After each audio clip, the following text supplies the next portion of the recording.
怎么能带狗上飞机跟你坐在一起？码住，码住，开始！看见这个标志了吗？没有错，我们坐的是。只有这些城市可以去。我说1、2、3，截图来，1、2、3，截图。当然了，也不是所有的狗都可以去的，这些狗是去不了。1、2、3，截图。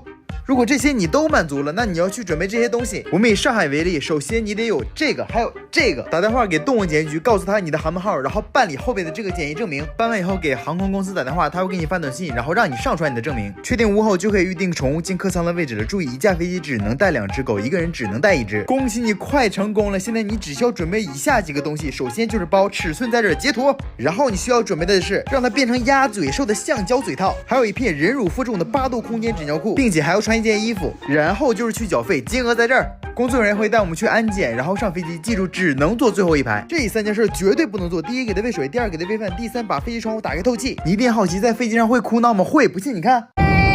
怎么了？